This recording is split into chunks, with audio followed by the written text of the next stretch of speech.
Hello everyone, welcome to our YouTube channel conceptual study strong your base to strong your future. This is Diwakar Maurya. आइए शुरू करते हैं। हमने शुरू करी थी अपनी अकाउंटिंग की सीरीज जिसमें हमने 26 लेक्चर कर दिए हैं। ठीक है, ये क्लासेस इंपॉर्टेंट होने वाली है 12th के लिए, बीकॉम, एमबीए, एमकॉम और नेट वाले स्टूडेंट्स के लिए तो होने ही वाली है। ठीक है, चाहे वो कॉमर्स का हो, चाहे वो मैनेजमेंट का हो, ठीक है जी, चाहे वो एचआरएम। तो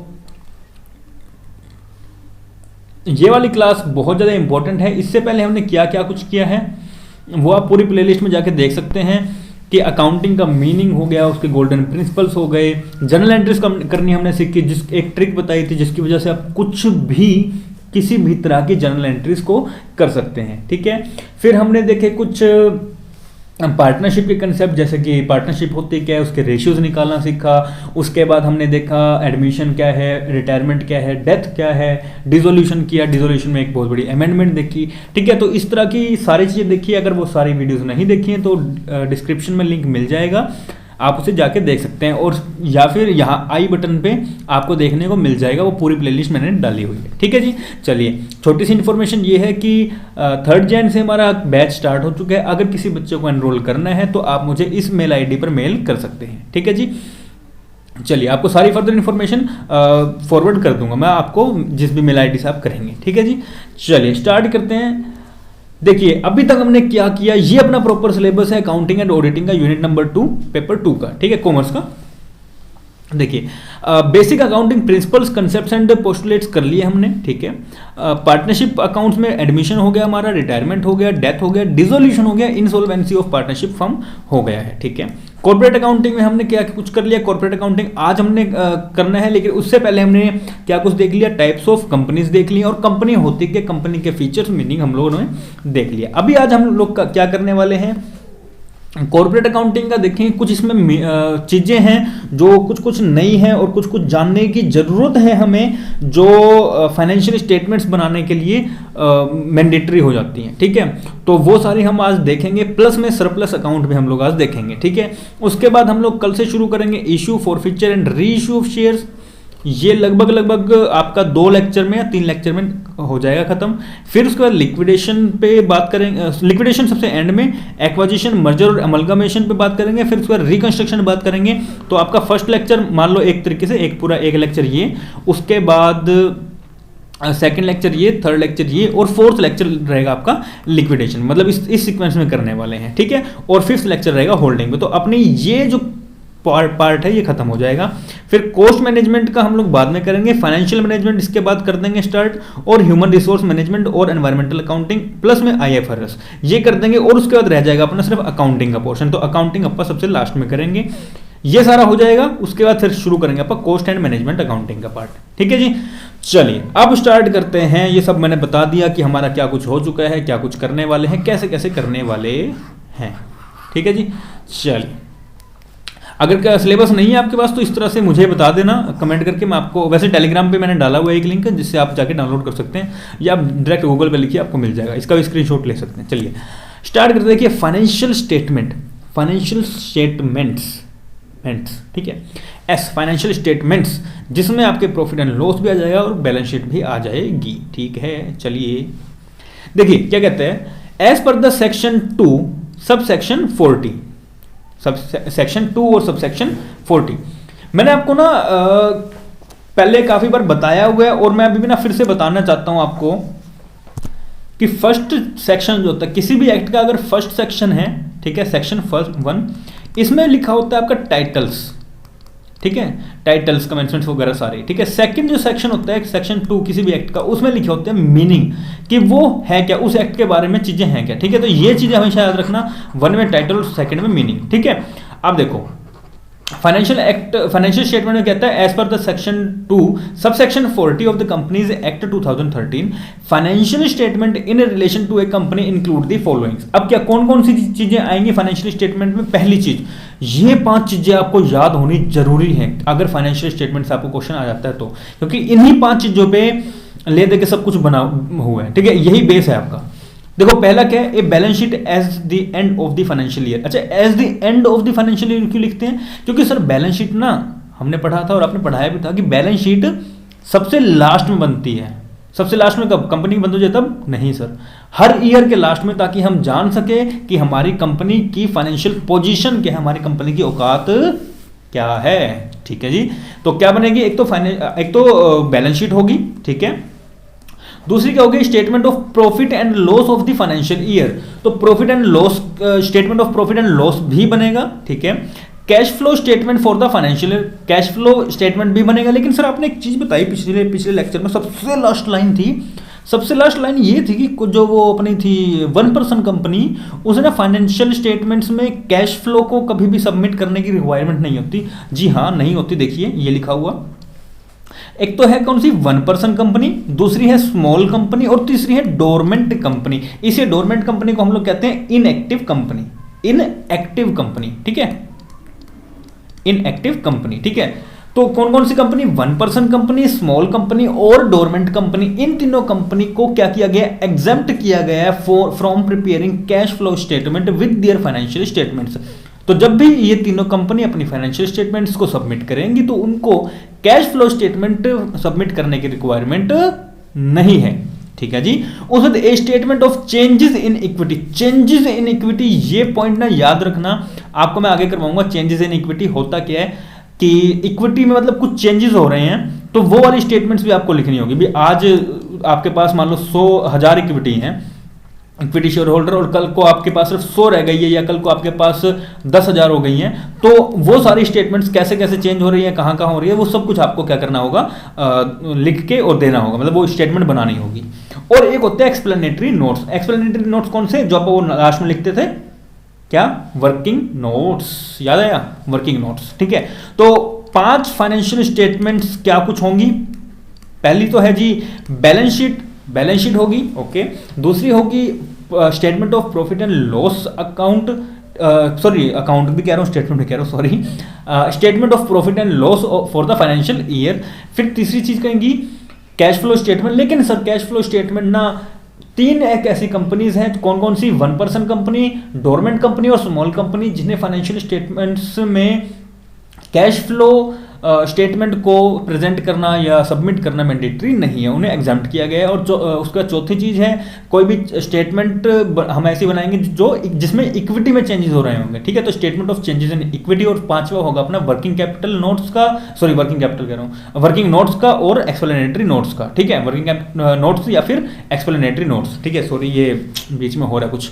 तो 5 है balance sheet, statement of profit and loss, उसके बाद कैश फ्लो स्टेटमेंट, फिर है चेंजेस इन इक्विटी और एक्सप्लेनेटरी नोट। तो ये 5 चीजें आपको याद होनी जरूरी है फाइनेंशियल स्टेटमेंट्स में। अब बात करते हैं इसके बाद section 129 sub section 1 of the company act 2013 requires that the financial statement of A company, क्या कहता है ये? फाइनेंशियल स्टेटमेंट में क्या होनी चाहिए? shall give a true and fair view of the state of affairs of the company, ठीक है। पहली बात तो क्या है जी? ट्रू और फेयर व्यू प्रेजेंट करना चाहिए आपकी फाइनेंशियल स्टेटमेंट्स को। दूसरा, shall comply with the accounting standards। हमने कुछ अकाउंटिंग स्टैंडर्ड्स पढ़े थे, जिसमें क्या क्या पढ़े थे? प्रिंसिपल्स एंड प्रोसीजर्स पढ़े थे ना, है ना। तो वो सारे के सारे कंप्लाई करने होने चाहिए, मतलब वो सारे के सारे आपने क्या हुआ? अडॉप्ट किया हुआ हो। Notify under the section 133 shall be prescribed from given in schedule 3। अच्छा, शेड्यूल 3 की कुछ बातें हैं जो आपको माननी होंगी। अच्छा, शेड्यूल 3 में है क्या कुछ, वो देख लेते हैं। शेड्यूल 3 में the prescribed form of the preparation of balance sheet. किसकी प्रिपरेशन? एक तो बैलेंस शीट। अच्छा, बैलेंस शीट क्या थी? फाइनेंशियल स्टेटमेंट का first part balance sheet has been given in the part 1, और दूसरे पार्ट में क्या था? एक आपका पार्ट में क्या था? Profit and loss, statement of profit and loss. यहाँ पे कुछ बिगड़ गया, एक मिनट, इन दी पार्ट 1, और यहाँ पे ना मिस प्रिंट हो गया, ठीक है। यहाँ पे statement of profit and loss आएगा, ठीक है। तो statement of profit and loss कहाँ पे दिया गया? पार्ट 2 में, ठीक है। तो शेड्यूल 3 के पार्ट 1 है एक, शेड्यूल 3 का क्या है जी? पार्ट 1 है, और दूसरा कौन सा है? पार्ट 2। तो पार्ट 1 में क्या दिया गया? बैलेंस शीट का प्रोसीजर दिया गया है, और पार्ट 2 में क्या दिया गया? Statement of profit and loss का परफॉर्मा या उसके बारे में कुछ बातें बताई गई हैं। फिर कहता है the board of directors shall present the financial statement before the shareholders of their approval at every annual general meeting of the company. किससे पहले शेयर होल्डर से पहले, ठीक है। The auditors report and the directors report must be attached to the financial statements of the company. फिर से पढ़ते हैं, the board of directors shall present the financial statement, present करनी होगी उन्हें कब से, किससे पहले, before the share holders for their approval, उनके अप्रूवल से पहले, eight every annual journal meeting, तो हर एक एनुअल जर्नल मीटिंग मतलब जो साल में एक बार होती है, जनरल मीटिंग एक बार होती है, स्टैट्यूटरी मीटिंग 2 बार होती है, 2 बार कब होती है, 6 महीने के बाद, ठीक है। तो क्या कहते हैं, annual general meeting of the company, the auditors report, auditor की कुछ रिपोर्ट होगी, ऑडिटर रिपोर्ट होती है जब स्टेटमेंट्स बना लेते हैं तो हमें ऑडिट करवाते हैं, तो वो ऑडिट कौन करता है, ऑडिटर करता है, और फिर उसके बाद सब कुछ सही हो, true and fair view present कर रहा होगा तो ऑडिटर अपनी रिपोर्ट बना के देता है। उसी तरह डायरेक्टर भी होते हैं, डायरेक्टर और ऑडिटर की रिपोर्ट हमें क्या होती है, अटैच करनी होती है अपनी financial statement of the company के साथ में। चलिए ठीक है, अब बात करते हैं फाइनेंशियल ईयर। फाइनेंशियल ईयर हमने पहले ही देख लिया, सबसे पहले देखा था हमने जब जब हमने प्रिंसिपल एंड प्रोसीजर्स की बात करी, कब से कब होता है जी, 1 अप्रैल से लेकर 31 मार्च तक, ठीक है जी। लेकिन अब यहाँ पे एक चीज ये है, चलो पहले पढ़ लेते हैं। एज पर the section 241 subsection 41 of the company act 2013, all the companies are required to have a uniform financial year which shall be a period from 1 April to 31 March every year.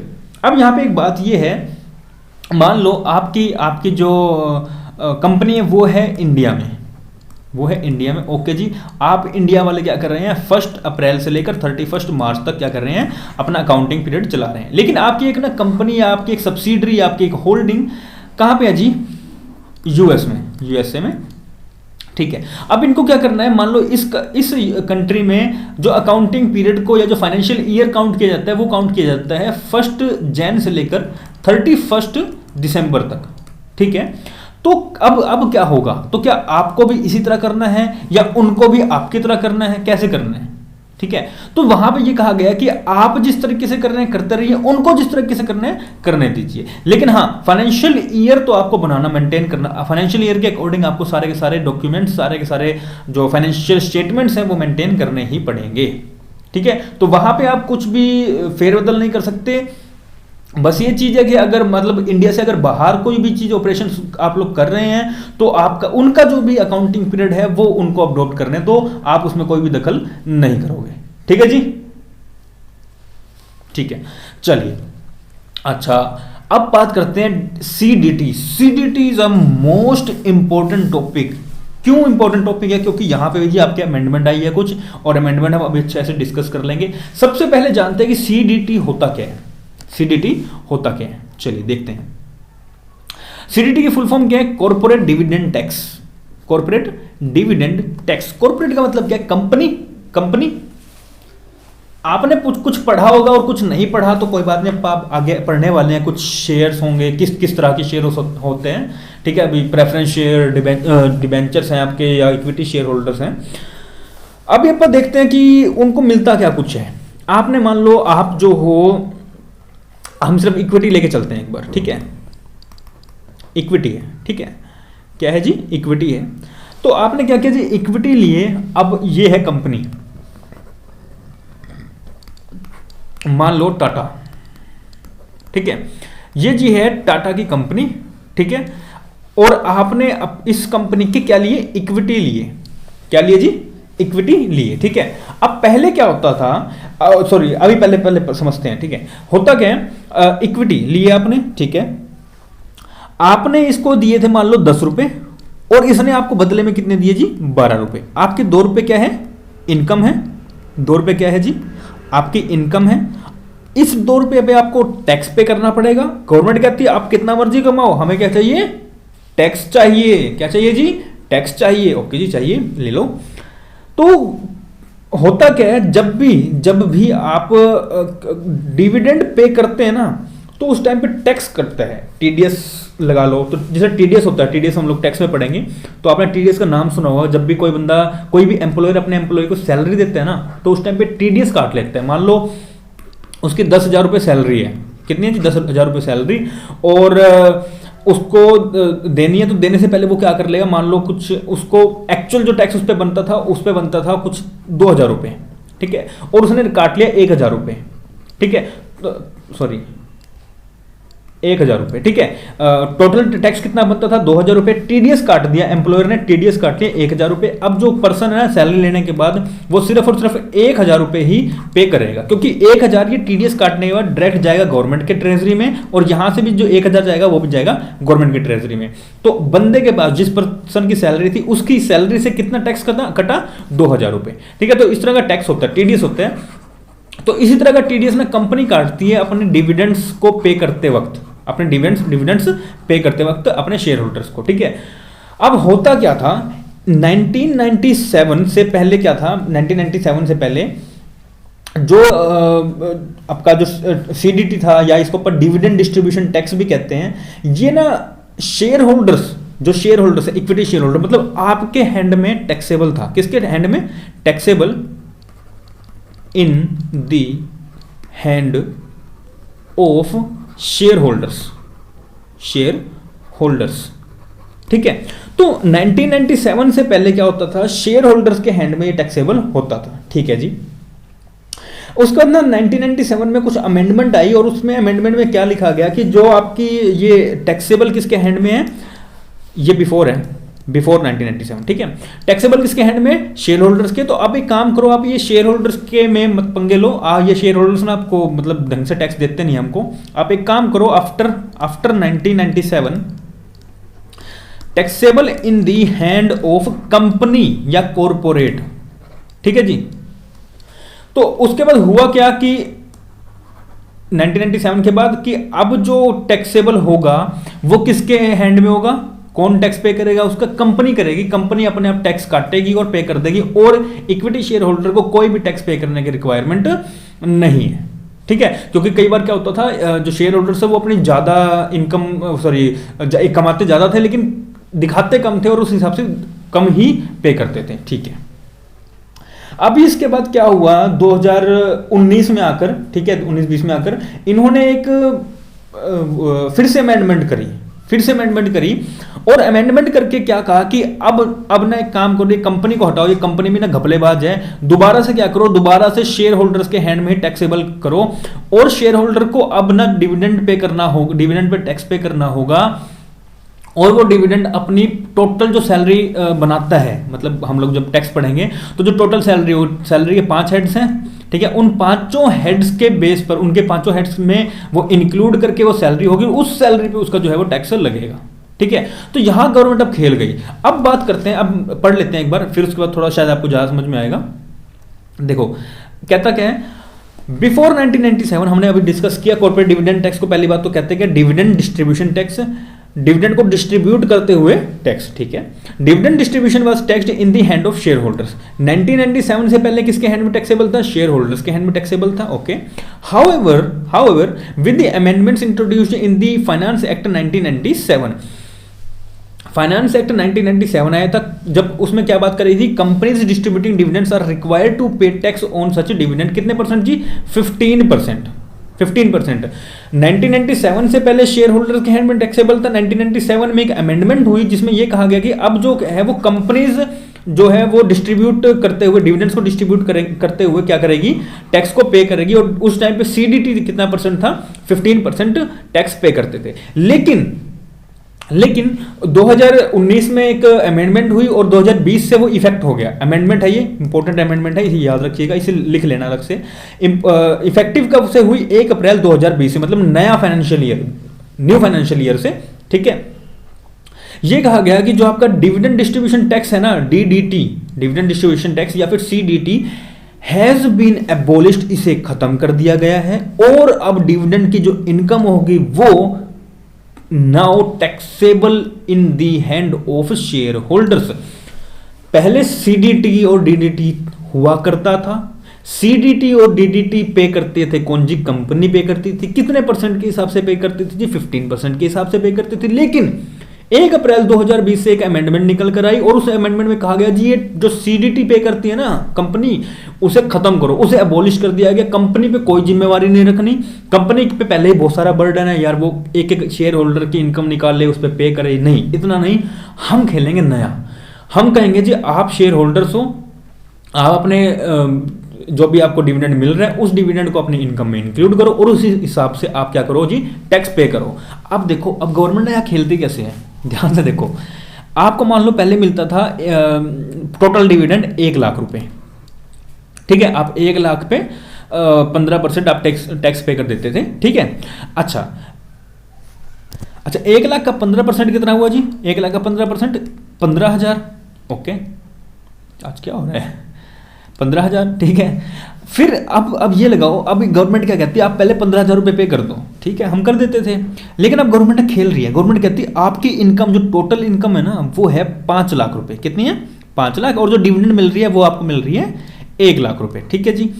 अब 1 लाख और 5 लाख कितना हुआ, 6 लाख। अब आपको 6 लाख पे मान लो अभी हम स्लैब रेट नहीं लेके चल रहे कि हाँ भाई इतने से इतने परसेंट वालों, इतने से इतने इनकम वालों की इतनी नहीं, हम डायरेक्ट 15% मान के चल रहे हैं। एक बार 15% यहाँ पे भरना था, और मान लो 6 लाख का ही 15% हमें यहाँ भरना है, ठीक है। तो 6 लाख का जब 15% भरना है तो कितना बन गया, 90,000 रुपये। देख रहे हो गवर्नमेंट कैसे कैसे खेल रही है आपके साथ। पहले तो कहती थी आप 1 लाख पे भरो कितना जी, 15,000 रुपये, 1 लाख 15,000 रुपये लेती थी। अब कहती है अब 6 लाख पे, इसमें ना इसको इंक्लूड कर लो और 90,000 रुपये भरो। 1 लाख जो आप कमा रहे हो, 1 लाख जो आप कमा रहे हो उस पर उतना ही। अब यहाँ जब स्लैब रेट से चलेंगे ना तो ये और ज़्यादा, ये जो 90,000 आया ना और ज़्यादा निकल कर आएगा। गवर्नमेंट हमारे साथ ऐसे चीट करती है, मतलब चीट नहीं, वो उनकी यूँ लगा लो कि थोड़ा सा ज़्यादा कमाने का वो है भाई, उन्होंने ट्रिक्स ही बना ली एक, ठीक है। तो ये चीज़ें हैं, तो इस चीज़ को याद रखना। आप CDT पे क्वेश्चन आपसे पूछा जाएगा तो आपने जस्ट यही बताना है कि हाँ जी CDT या DDT जो पहले पे किया जाता था कंपनी के द्वारा उसे खत्म कर दिया गया है, और अब वो डिविडेंड जो है, डिविडेंड की इनकम जो है वो किसके हैंड में टैक्सेबल हो जाएगी, वो शेयर होल्डर के हैंड में टैक्सेबल हो जाएगी, ठीक है जी। अब बात करते हैं एक सरप्लस अकाउंट के बारे में। अब सरप्लस अकाउंट क्या होता है, सरप्लस अकाउंट को ना पहली बात तो इन्होंने थोड़ा सा नाम में चेंजेस किए हैं। सरप्लस अकाउंट को ना हम लोग profit and loss appropriation account भी कहते हैं। Sir profit and loss appropriation account ना हमने पार्टनरशिप में भी पढ़ा था, हाँ जी पढ़ा था, लेकिन वहां पे हम लोग profit and loss appropriation account को profit and loss appropriation account ही बोलेंगे। लेकिन कंपनी में जब हम बात करेंगे तो profit and loss appropriation account को हम लोग सरप्लस अकाउंट बोलते हैं। अच्छा ऐसा क्यों, क्योंकि उस पे है पार्टनरशिप एक्ट 1932, उसमें इस तरह की कोई बात नहीं कही गई, लेकिन इस पे है कंपनीज एक्ट 2013, इसमें इस तरह की बात कही गई है, ठीक है जी। चलिए अब देखते हैं, कहता है the articles of the company empower the directors to decide. अब ये क्या है, ये आर्टिकल क्या कहता है, जो डायरेक्टर्स हैं उन्हें क्या करते हैं, डिसाइड करते हैं जो आपका अमाउंट, जो आपने अमाउंट कमाया प्रॉफिट का, उसे क्या करना है, ट्रांसफर करना है कुछ रिजर्व्स में। कहाँ करना है जी, रिजर्व में ट्रांसफर करना है। And also the quantum of dividends, या तो आप रिजर्व में ट्रांसफर करेंगे या फिर आप डिविडेंड को पे कर देंगे, ठीक है। The director may decide retain a certain amount of profit to strengthen the financial position. Director क्या चाहता है कई बार कि हाँ भाई हम लोग रिटेन करें ताकि हमारे जो फाइनेंशियल पोजीशन है ना वो मजबूत हो जाए, वो स्ट्रॉन्ग हो जाए of the company. Such profits may be retain in the form of the transfer of various reserves. तो इस तरह की रिटेंशन को, इस तरह की रिटेन की गई प्रॉफिट्स को हम लोग ना काफी सारे जो रिजर्व्स हैं उसमें ट्रांसफर कर देते हैं, ठीक है।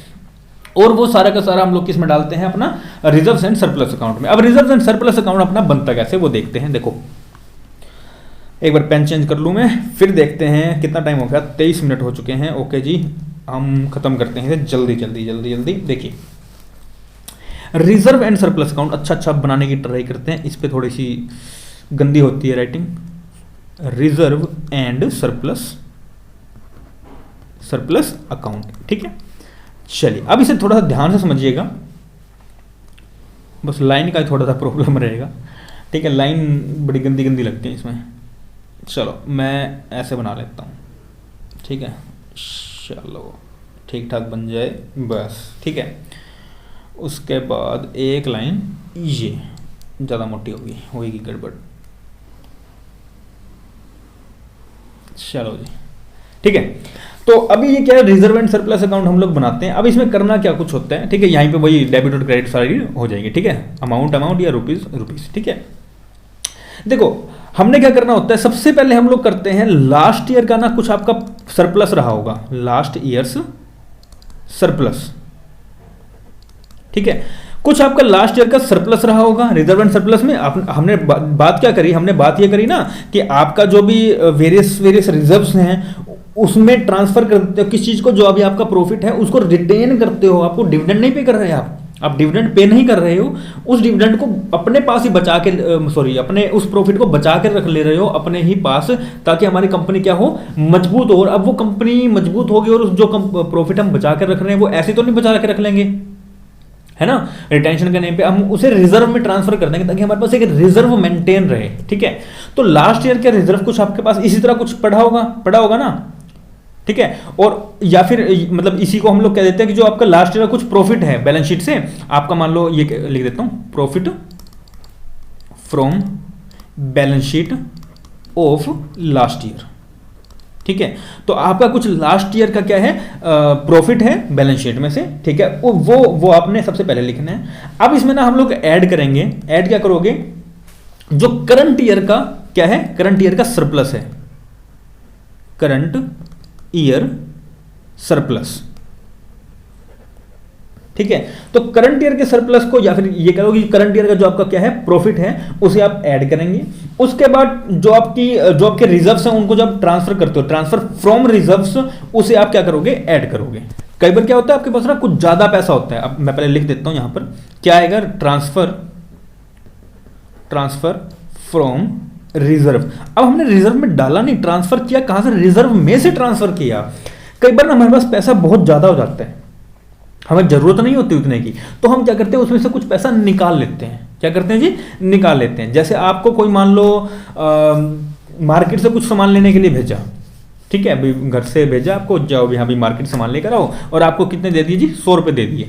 कहते हैं हाँ जी ठीक है। अब आपका जो आपको मतलब वो घर से अंदाजा था कि हाँ भी जो सामान आएगा वो एग्जैक्टली 100 रुपये का ही आएगा, लेकिन हुआ क्या, वो जो सामान आया ना वो 80 रुपये का आ गया, तो 20 रुपये बच गए। अब 20 रुपये आपने घर वालों को नहीं दिए, वो आप कहाँ चले गए, आपकी जेब में चले गए। ठीक है, तो ये क्या बन गया, आपका रिजर्व बन गया। मतलब अब कुछ एक्स्ट्रा ऐसा कुछ प्रॉफिट तो आपने वो निकाल लिया, है ना, मतलब वो क्या है, वो फ्री का पैसा है। ठीक है, आप उस पैसे को कहीं भी लगा सकते हैं। आप अगर 20 रुपये बचे हैं तो कोई चॉकलेट ले सकते हैं, या आपको कोई सेविंग करनी है आप सेविंग कर सकते हैं, है ना। तो आपने क्या किया, ट्रांसफर फ्रॉम रिजर्व कर दिया। ठीक है, कोई भी अगर इस तरह का है तो।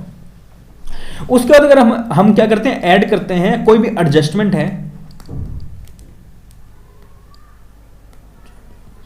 कोई भी एडजस्टमेंट है किससे related, relating to past year. ठीक है, कोई भी ऐसी एडजस्टमेंट है जो रिलेट करती है किससे, पास्ट ईयर से। जैसे कि प्रोविजन ऑफ फॉर टैक्सेशन बना देते हो आप प्रीवियस ईयर में, ठीक है, वो चीज है। ठीक है, मान लो आपने प्रोविजन बनाया और उस प्रोविजन में से ना पैसा लगा ही नहीं। ठीक है, मान लो आपने प्रोविजन बनाया 1 लाख का, और वो 1 लाख एज इट इज पड़ा ही है पिछले साल का। मतलब उस आपने मान लो लगाया था कि टैक्स पे हम लोग पे करेंगे, लेकिन आपको ना टैक्स में छूट मिल गई।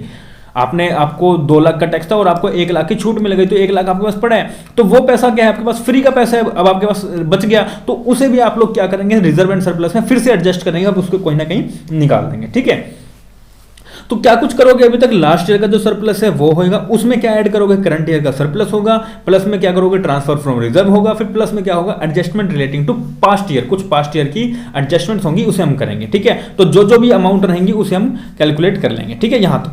अब इसके बाद बात करते हैं, कुछ चीजें हमने माइनस भी करनी होंगी। ठीक है, माइनस क्या करेंगे, transfer to reserve, transfer to reserve. यहां पे क्या था, ट्रांसफर फ्रॉम रिजर्व, यहां पे क्या, ट्रांसफर टू रिजर्व। अब यहां पे ट्रांसफर टू रिजर्व में क्या क्या कुछ आ सकते हैं, जैसे कोई आपके जर्नल रिजर्व्स आ गए, क्या आ गए, जर्नल रिजर्व्स आ गए। कोई भी आपके मान लो आपने कुछ किसी चीज को रिबेट दे दी, रिबेट का रिजर्व आ गया। ठीक है, या फिर कोई आपने डिबेंचर को रिडम्पशन करते हुए कुछ आपने दे दिया। ठीक है, तो डिबेंचर रिडम्पशन रिजर्व्स हो गए या फंड्स हो गए। ठीक है, इन सब चीजों को क्या कर दोगे, आप लोग माइनस कर दोगे। और माइनस क्या करेंगे, कुछ भी पास्ट ईयर से जो भी आपके जिस कुछ एरियर्स हैं, ठीक है, टैक्स पे या फिर कुछ डेप्रिसिएशन है, तो वो क्या करोगे, वो भी आप लोग माइनस करोगे। ठीक है, तो एडजस्टमेंट्स रिलेटिंग टू किसे, प्रीवियस ईयर से या फिर पास्ट ईयर से। कौन कौन सी हो सकती हैं, जैसे कि आप अभी मैंने बताया कुछ एरियर बच गया है ना, एरियर ऑफ टैक्स। ठीक है, या फिर आपने क्या किया, कुछ डेप्रिसिएशन लगाना है तो वो भी आप माइनस कर दोगे। तो ये सारी चीज़ें आप क्या करोगे, माइनस करते हुए चलोगे। डेप्रिसिएशन हो गया, या फिर आपके जो इंटीरियम डिविडेंड हो गया, प्रेफरेंस डिविडेंड्स हो गए, ठीक है, या फिर propose dividend of equity share holders हो गए। ये सब चीज़ें आप क्या करोगे, माइनस करते हुए चलोगे। कौन कौन से लिख देता हूँ मैं, डेप्रिसिएशन हो गया, या फिर आपका इंटीरियम डिविडेंड था। इंटीरियम डिविडेंड पता क्या होता है, इंटीरियम डिविडेंड मतलब ये अकाउंटिंग साइकिल, अकाउंटिंग पीरियड है, यहाँ पे जाके आपका प्रॉफिट पता लगेगा और उसके बाद हम लोग डिविडेंड को क्या करते हैं, अनाउंस करते हैं। लेकिन कुछ ऐसे होते हैं कि हम लोग ना प्रॉफिट निकलने से पहले यहीं पे मान लो, यहीं पे हमने डिविडेंड को डिक्लेयर कर दिया, तो इस डिविडेंड को हम लोग कहते हैं इंटीरियम डिविडेंड। बीच में ही, जो बीच में मतलब प्रॉफिट निकलने से पहले हम लोगों ने क्या कर दिया, डिक्लेयर कर दिया डिविडेंड्स को, उसे हम कहते हैं इंटीरियम डिविडेंड। फिर उसके बाद प्रपोज डिविडेंड्स होते हैं, कुछ प्रपोज कर दिया हमने, डिविडेंड्स को प्रपोज कर दिया, ठीक है, इक्विटी शेयर होल्डर्स को, या फिर आपने सीडीटी काट दिया, ठीक है। लेकिन हालांकि आज के टाइम पे सीडीटी नहीं है, तो इस चीज को हम लोग खत्म कर देंगे। अब सीडीटी तो है ही नहीं, है ना, तो अभी हमने पढ़ा कि सीडीटी क्या कर दिया गया है, एबोलिश कर दिया गया। कहां, कब से इफेक्ट हो चुका है ये, 1 अप्रैल 2020 से, ठीक है। तो ये सारी चीजें क्या कर देंगे हम लोग, माइनस कर देंगे, और उसके बाद हमारे पास जो भी चीजें निकल कर आएंगी, मतलब जो भी अमाउंट आएगा वो क्या आ जाएगा, आपका बैलेंस आ जाएगा, क्लोजिंग बैलेंस आएगा सरप्लस अकाउंट का, ठीक है। तो सबसे लास्ट में आप लोग क्या लिखेंगे यहाँ पर, मतलब ये लाइन मत लगाना, मैं इस तरह से लिख दे रहा हूं बस, ठीक है। क्या लिखोगे, closing balance of surplus carried to balance sheet under the head of reserves and surplus, ठीक है जी। तो हुआ क्या क्या, रिजर्व एंड सरप्लस अकाउंट में हम लोग क्या कुछ करेंगे, प्रीवियस ईयर का जो भी सरप्लस है वो लेकर आएंगे पहले, तो उसके बाद फिर हम लोग आज का जो मतलब इस ईयर का जो सरप्लस है वो ऐड करेंगे, फिर उसके बाद ट्रांसफर फ्रॉम रिजर्व्स हैं वो हम लोग ऐड करेंगे, प्रीवियस ईयर के कुछ एडजस्टमेंट्स रह गई हैं वो हम लोग ऐड करेंगे, लेकिन कुछ चीज़ें माइनस भी करेंगे, जैसे जनरल रिजर्व हो गया, रिबेट हो गई, डिवेंचर्स का रिडम्पशन फंड हो गया, ये सब चीज़ें हम लोग माइनस करेंगे, डेप्रिसिएशन माइनस करेंगे, इंटीरियम डिविडेंड माइनस करेंगे, कुछ टैक्स पे एरियर्स हैं वो चीज़ें हम माइनस करेंगे, प्रपोज डिविडेंड हो गया वो माइनस करेंगे, ठीक है, प्रेफरेंस डिविडेंड हो गए वो हम लोग माइनस करेंगे, क्योंकि पे कर रहे हैं ना ये चीजें, अब तो हमारे पास तो पैसा जा रहा है, तो हम लोग माइनस करते हुए चलेंगे, और जो भी अपने पास अमाउंट निकल कर आएगा वो अमाउंट क्या होगा जी, क्लोजिंग बैलेंस होगा। किसका किसका किसका जी, रिजर्व एंड सरप्लस का, और ये कहां जाएगा जी, बैलेंस शीट में जाएगा। अब बैलेंस शीट भी थोड़ी सी चेंज हो चुकी है, बैलेंस शीट पहले बनती थी हॉरिजेंटल, ऐसे बनती थी ना, ऐसे बनती थी ना, ठीक है। तो इस तरफ क्या अपना असेट्स और लायबिलिटी आ जाते थे, ठीक है। तो हम लोग लिखते थे भाई लायबिलिटी असेट्स, तो ये क्या होती थी अपनी हॉरिजेंटल बैलेंस शीट, लेकिन अब इसको ना थोड़ा घुमा दिया, तो इसको अब इस तरह से बनाने लगे हैं वर्टिकल। यहाँ पे आपकी लायबिलिटीज आएंगी, फिर उसके बाद असेट्स आने शुरू हो जाएंगे, ठीक है। तो ये अपन नेक्स्ट लेक्चर में देखेंगे। अभी के लिए सिर्फ इतना ध्यान रखो कि इस साइड मतलब बैलेंस शीट में इसका जो अमाउंट है वो चला जाएगा, क्लोजिंग बैलेंस हो जाएगा, ठीक है।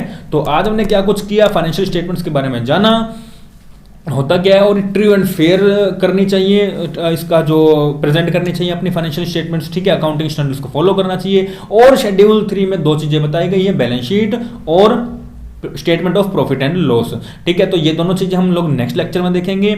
और इसमें इसके बाद बात करी गई है क्या क्या क्या, फाइनेंशियल ईयर की, फाइनेंशियल ईयर कितने साल का, वही 12 मंथ का होगा, 1 अप्रैल से 31 मार्च। लेकिन इसमें एक चीज ये है कि अगर आप किसी और कंट्री में आपकी सब्सिडरी, आपका कोई कंपनी है, तो क्या होगा, उसमें जो भी उसमें अकाउंटिंग पीरियड चल रहा है वही वाला फॉलो करेंगे, ठीक है। उसके बाद बात करते हैं कॉर्पोरेट डिविडेंड टैक्स की। तो इसमें सबसे बड़ी अमेंडमेंट ये आई है कि सबसे पहले क्या होता था, सबसे पहले शेयर होल्डर्स के हैंड में टैक्सेबल होता था, उसके बाद कंपनी के हैंड में टैक्सेबल किया आफ्टर 1997 में जो अमेंडमेंट हुई थी, और उसके बाद 2019 में अमेंडमेंट करके 1 अप्रैल 2020 से इसे इफेक्टिव कर दिया गया। और अब क्या है जी, अब करंट पोजिशन क्या है इसकी, सीडीटी की, इसे खत्म कर दिया गया है, और इसकी जो भी इनकम है वो इन्वेस्टर था या जो भी शेयर होल्डर था उसके हैंड में ही टैक्सेबल होगा। फिर हमने सरप्लस अकाउंट की बात करी, और सरप्लस अकाउंट का एक अच्छा क्वेश्चन ये बन सकता है कि इसको हम लोग और क्या कहते हैं। तो सरप्लस अकाउंट को क्या कहते हैं, profit and loss appropriation account कहते हैं। और सरप्लस अकाउंट बनता कैसे, ये हमने देख लिया, क्या चीज प्लस करनी है क्या चीज माइनस करनी है वो हमने देख लिया, ठीक है। तो जो भी आ रहा है प्लस, जा रहा है माइनस, बैलेंस बच जाएगा, वो कहाँ जाएगा, बैलेंस शीट में जाएगा, ठीक है जी। चलिए आज के लिए सिर्फ इतना ही, मिलते हैं नेक्स्ट लेक्चर में। वीडियो कैसी लगी जरूर बता के जाइएगा, कोई सजेशन है वो बताइए जाके जाइएगा, ठीक है। चैनल को सब्सक्राइब करना मत भूलिएगा, बेल आइकन है साथ में उसे दबा के ऑल नोटिफिकेशन पर क्लिक करना मत भूलिएगा, ठीक है, ताकि नोटिफिकेशन सारी आ जाए आपके पास, ठीक है। वीडियो को लाइक करिएगा, चलिए शेयर करना भी देख लेना, आपकी मर्जी है, अच्छी लगे तो बताना, ठीक है। चलिए मिलते हैं नेक्स्ट लेक्चर के साथ, आज के लिए सिर्फ इतना ही। Thank you very much.